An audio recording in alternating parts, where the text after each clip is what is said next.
Hi అండి, అందరికీ నమస్కారం. అందరూ ఎలా ఉన్నారు? నేనైతే చాలా బాగున్నాను. మీరందరూ కూడా ఆరోగ్యంగా ఆనందంగా ఉండాలని మనస్ఫూర్తిగా కోరుకుంటున్నాను. ఈరోజు నేను టేస్టీ అండ్ ప్రోటీన్ రిచ్ కారప్పొడి ప్రిపేర్ చేస్తున్నాను.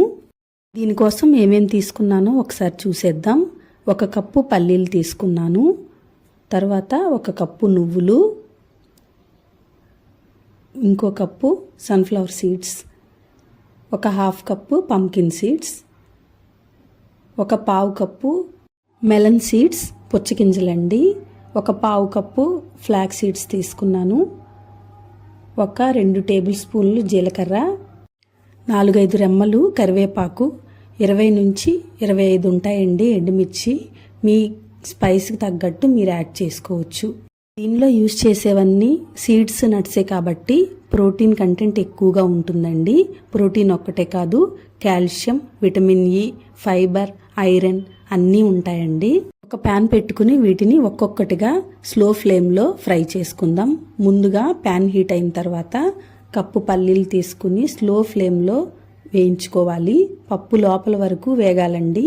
దీన్ని నిలవంటం కోసం ప్రిపేర్ చేస్తున్నాం కాబట్టి స్లోగా ఫ్రై చేసుకుంటేనే బాగుంటుంది. నువ్వులను కూడా స్లో ఫ్లేమ్లో ఫ్రై చేసుకోవాలండి. ఇవి త్వరగానే ఫ్రై అయిపోతాయి కదా. చిటపట్లాడిన తర్వాత మంచి స్మెల్ వస్తాయి. అప్పుడు తీసుకుని ప్లేట్లోకి చల్లారబెట్టుకోవాలి. ఇలాగే అన్నిటినీ ఒకదాని తర్వాత ఒకటి ఫ్రై చేసుకోవాలి. ఈ కారప్పొడిని నేను మా బాబుకి హాస్టల్కి పంపించడానికి ప్రిపేర్ చేశానండి. ప్రతిసారి నేను వీటితో లడ్డు ప్రిపేర్ చేసి పంపిస్తానండి మా అబ్బాయికి. ఈసారి ఎందుకో కారప్పొడి కావాలని అడిగాడు. ఈ కారప్పొడి అన్నంలోకే కాకుండా ఇడ్లీ, దోశ వేటిలోకైనా చాలా బాగుంటుంది. రోజు గనక 1 టేబుల్ స్పూన్ మనం తీసుకుంటున్నట్లయితే మనకి రోజు కావలసిన ప్రోటీన్ ఇంటేక్ ఎంతో కొంత అందినట్లే కదా. ఇక్కడ ఫ్లాక్ సీడ్స్ ప్యాన్ ఎక్కువ హీట్గా ఉండటం వల్ల వేయగానే చిటపటలాడుతున్నాయని 1 స్పూన్ వాటర్ స్ప్రింకిల్ చేసి ఫ్రై చేస్తున్నాను. అన్నీ ఈవెన్గా ఫ్రై అయ్యి త్వరగా మాడిపోకుండా ఉంటాయి. తర్వాత ఎండుమిర్చిని కూడా ఫ్రై చేసుకుని తీసుకోవాలి. కరివేపాకును కూడా పచ్చి అనేది లేకుండా ఫ్రై చేసుకుని పక్కన పెట్టుకోవాలి. ఇప్పుడు స్టవ్ ఆఫ్ చేసుకుని మనం తీసుకున్న జీలకర్ర, కొంచెం కల్లుప్పు వేసుకోవాలి. ఆ ప్యాన్ హీట్కి ఇవి 2 ఫ్రై అయిపోతాయి. ఇవి తీసుకున్న తర్వాత ఒక చిన్న నిమ్మకాయ అంతా చింతపండు, 1 పెద్ద వెల్లుల్లిపాయ రెమ్మలు తీసుకుని ఫ్రై చేసుకోవాలి. వేడిగా ఉన్న ప్యాన్లో 1 నిమిషం ఫ్రై చేసి తీసి పక్కన పెట్టుకోవాలి. ఇప్పుడు మనం ఫ్రై చేసుకున్నవన్నీ చల్లారిపోయినాయి కదా. వీటిని ఒకదాని తర్వాత ఒకటి మిక్సర్ జార్లో బ్లెండ్ చేసుకుందాం. ముందుగా ఎండుమిరపకాయలని ఉప్పు, జీలకర్ర వేసి గ్రైండ్ చేసుకుందాం. ఆ తర్వాత వీటిలో పల్లీలు వేసి ముక్క చక్కగా గ్రైండ్ చేసుకోవాలండి.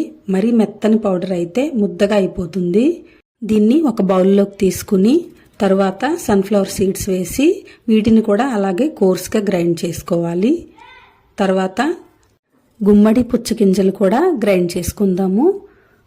వీటి తర్వాత నువ్వులు, ఫ్లాక్ సీడ్స్ కూడా వేసి వీటిని కూడా పల్స్ మోడ్లో గ్రైండ్ చేసుకోవాలండి. వీటిల్లో ఆయిల్ ఉంటుంది కాబట్టి ముద్దగా అయిపోతాయి. వీటిలో కరివేపాకు కూడా వేసి గ్రైండ్ చేసుకుని ఒక బౌల్లోకి తీసుకుందాము. ఇప్పుడు గ్రైండ్ చేసుకున్న పౌడర్స్ అన్నిటిని ఒకసారి బాగా మిక్స్ చేసుకుందాము. చేత్తో మిక్స్ చేసుకుంటే అన్నీ బాగా కలుస్తాయి. ఇలా మిక్స్ చేసిన తర్వాత ఒకసారి టేస్ట్ చూసుకుందాము. సాల్ట్ సరిపోయిందేమో చెక్ చేసుకోవాలి.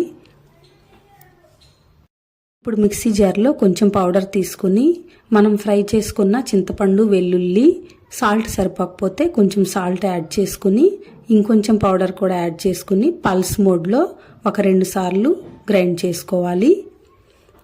ఇలా గ్రైండ్ చేసిన తర్వాత దీన్ని కూడా ఒకసారి ఈ పౌడర్లో వేసుకుని బాగా మిక్స్ చేసుకోవాలి.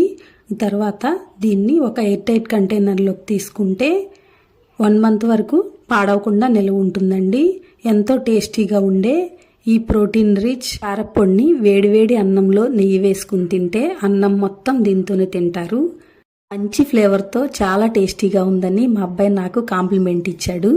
మనకు కావాల్సింది కూడా అదే కదండి. మీరు తప్పకుండా ట్రై చేసి ఎలా వచ్చిందో కామెంట్ చేయండి.